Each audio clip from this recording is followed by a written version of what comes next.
Little Pukey isn't feeling so hot. Yeah, I'm good. Thanks for asking. I never asked.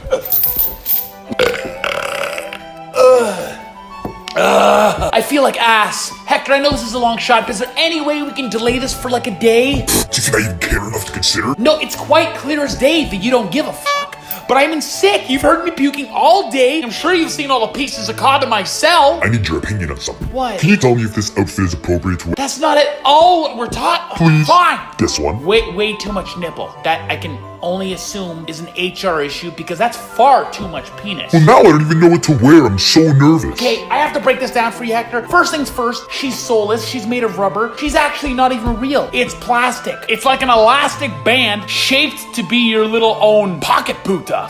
That's my bond. Oh my god, stop crying. You're such a baby. What was the other thing you had to say? Well, the second thing I was going to say is let's just call a spade a spade. You are by far, and I think the fans can agree at home, that you are the ugliest motherfucker that I have ever seen in my life. Anyways, UFC Fight Night 139 returns this weekend to Denver, Colorado. This is a free card, so there's no excuse not to watch this card. And let me know how it goes, because like I don't have cable. You watch TV. I don't. What about that series I let you watch? Watching surveillance footage of me at nighttime isn't necessarily cable. You're an idiot for watching. You're an idiot too. But listen, the first fight we're going to talk about is we got two amazing flyweights, two former title contenders, Ray Borg and Joseph Benavidez. Now, I know you're thinking, but Ray Borg, I thought you were a Cyclops never to return to the octagon again because I thought you needed retina surgery and you were super critically injured from that bus attack from Conor McGregor and his stupid ass thugs. But it turns out, although his retina will never be fully 100%, he is allowed to fight. And man, this is going to be a great showdown. To be honest, there's not much that differentiates these fighters. They both obviously lost to the former flyweight champ and Demetrius Johnson. Obviously, Ray Borg hasn't fought in a little while, obviously because of that incident. But his last loss was coming to the champ at that time in Demetrius Johnson by probably the nastiest submission in all of MMA. And obviously before that, fighting two top 10 opponents and beating them in Jussier Formiga and Louis Smolka by unanimous decision. Cardio was never going to be a question, and it's something we're not even going to talk about here today because they are both cardio machines. They can easily go 25 minutes. And this is not going to be a 25-minute fight. It's going to be a 15-minute fight. Joseph Benavidez, on the other hand, he's coming off a very close decision, split decision loss against Sergio Pettis. But before that, he was on an amazing 6-fight win streak, beating the likes of actually the current champ in Henry Cejudo, Zach Makovsky, Ali Bagatonov, and the list goes on. The thing that differentiates them for me is obviously Joseph Benavidez, coming from Team Alpha Male, has amazing unstoppable wrestling. His technique is, well, Team Alpha Male's technique really in the wrestling division is second to none. Ray Borg's more of he likes to swing wildly. He's very technical. He's very technical too, mind you. His ground game is fantastic. We can't take that away from him as well. But I think Joseph Benavidez is just going to play this fight as an amazing professional wrestler would, and that's push the pace. Don't give Ray Borg any space to even feel out his striking at all. Close the distance, press him against the cage, and get on top of him and just wear elbows for, which I feel is going to be the full 15 minutes. So my prediction for this is going to be a 15-minute war. It is going to be Joseph Benavidez that is going to best Ray Borg's fucking ass on the ground. Now we're gonna go actually to the women's division. Former 2-minute, 145-pound female champion in Germaine de Randamine against former 135-pound title contender in Raquel Pennington.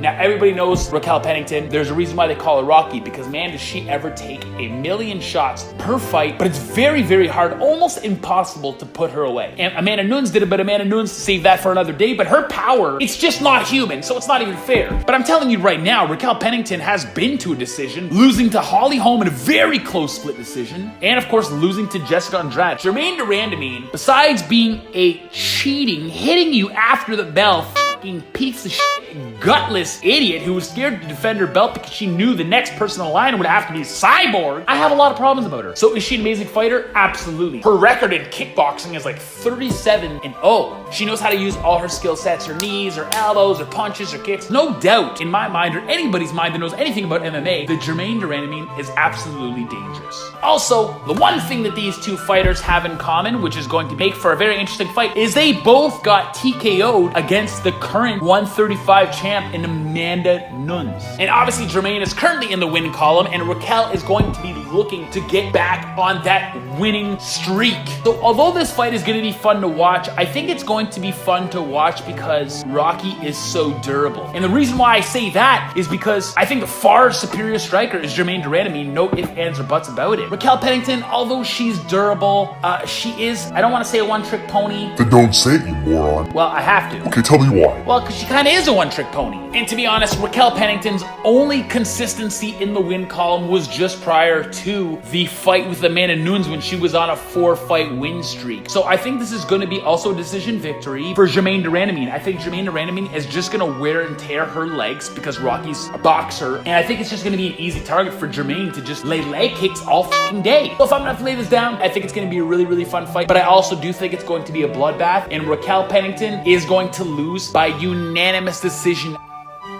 What the hell do you think you're doing? I'm drinking. You know I need my fluids. How am I going to continue? I have 2 fights left. I have to be rejuvenated and hydrated. Or I could just get rid of you and we don't have to worry about this rejuvenation problem. Oh, look at you, smart guy, going out with the cellophane puppet. Yeah, it's embarrassing. Now we're gonna move up to probably the funnest fight of the fucking night. Mike Perry going up against the cowboy, Donald Cerrone. Yeah! Okay, like you need to stop with that stupid ass voice. You're the boss. Donald Cerrone, although one of my favorite 170-pound fighters of all time. You are still doing that damn voice. I'm not doing it, actually. Unfortunately, in his recent stint, he is 1-4 in his last 5 fights. Oh shit, I'm doing it. Sorry, it sounds awful. Donald Cerrone's last fight obviously was a back-and-forth war for sure against Leon Edwards, and before that, he took out Yancy Medeiros. He'll fight anybody, anywhere, anytime, literally the day after day after day. He'll always be in the octagon fighting if it was up to him. He wants that money. Donald Cerrone's every fight he's ever had, he's always fought champions or former champions, title contenders. He is always up there fighting the best. He is never fighting a name you're like, oh, who the fuck is Donald Cerrone fighting? When we compare him to Mike Perry, sure, they're both strikers. They're both going in there for the kill every single time, but the thing that's different between Mike Perry and Donald Cerrone is more of a tactical striker. Every strike is so methodical, the way he sets it out with the way his leg kicks and his knees and his elbows, and obviously me just saying that now should tell you that he's got far more weapons than Mike Perry. But Mike Perry is a scary son of a bitch. Grr, I'm scared. You're more ugly than scary. So Mike Perry's last fight was obviously coming off of Paul Felder as well. Before that, he lost 2 important fights. The trend that I'm seeing here is every time that Mike Perry has to fight somebody to get within that top 5 ranking, he always blows it. Not to say he blows it, but yeah, he fucking blows it. And the reason is because he's not really methodical at all when he strikes. He puts his head down and he just swings for the fences. And you know what? It's been working for him in the past, but now that he's trying to break in these top 5 rankings, maybe one day get that title shot, that's something he's gonna have to calm down a little bit, because it's not gonna get him anywhere when he's fighting a technical striker such as, well, I hope so, because I'm a huge fan of Donald Cerrone this Saturday. I'm gonna say that this is the fight, holy, please let it be the fight, where Donald Cerrone gets back in the win column. I think this is gonna be a bloodbath. It's not gonna be a boring fight. I think Donald Cerrone is gonna get the best of Mike Perry and take him out in round 2. And last up on the card, we have the main event and 2 huge returns of Yair Rodriquez and Chan Sung Jung, the Korean zombie. Who asked you to take your chain off? My neck was itchy. Put it on. Good puppet.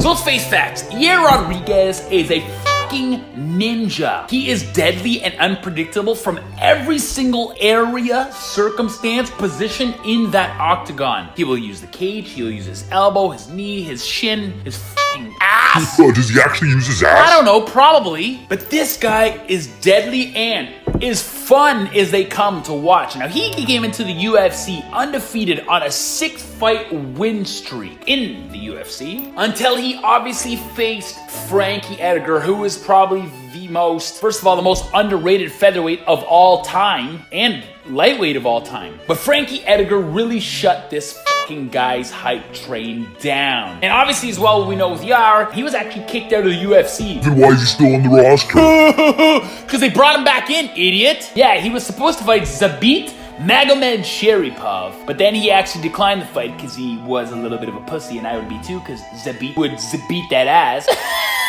I'm hilarious. The fight didn't go to fruition. Yar got kicked out of the UFC, but you know what? Yar is too much of an amazing asset, so clearly they brought him back in. But now he's on this card. Finally, he is back. And he is going against somebody that the reason why they call him Korean Zombie is because for the longest time, you could hit that motherfucker with the math truck on the side of the temple, and he would still sit there and look at you and be like, Yeah, let's fight, man. Let's do it.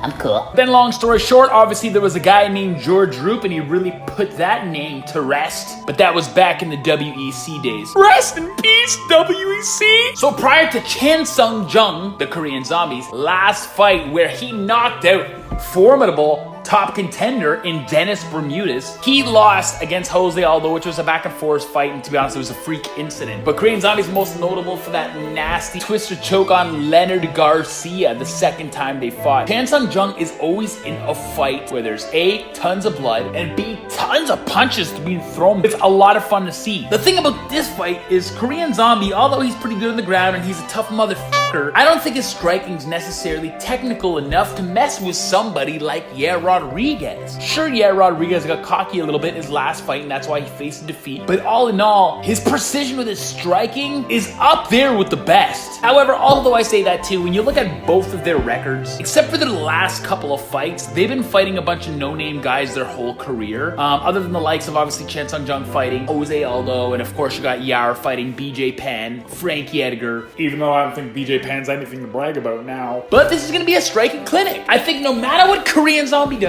Korean Zombie's gonna try to fight an angle, push the pace, maybe try to take it to the ground or whatever the case may be, and in comes Rodriquez with a flying 360, backflip, shoulder roll, head kick, triangle choke, or whatever the fuck he's thinking about throwing. But it's gonna be absolutely ridiculous. The strikes that he is gonna try to land on Chan Sung Jung, I don't wanna say he's gonna land all of them, because Korean Zombie is still a very formidable opponent, and Rodriquez is gonna keep that distance with his nasty, scary techniques that literally come from nowhere. And I think Yar is going to end up hurting and just banging down Chan Sung Jung too much and finishing him in the third round. I think it's going to go a little bit because I think they're both going to have a little bit of respect for each other. And they're both really durable fighters. And it's going to be Rodriquez taking the W on this one. That is the wrap up for UFC Fight Night 139. I swear, there is no excuse for you guys not to sit down with your families and your loved ones and watch this fucking card because it's free and the fighters on it are pay-per-view worthy and it's going to be a fucking show you don't want to miss. Any chance you could just wrap this up? Have a date. Oh, you going out now? Yes, you know I'm taking a Bonnie. Why? Oh no, that's cool. That's weird. I mean, I feel like we're getting to like a new place in our relationship because like, normally you'd like beat the shit out of me at the end to like teach me a lesson or like shoot me and there'd be blood on the walls or... Oh no, what happened? Pussy.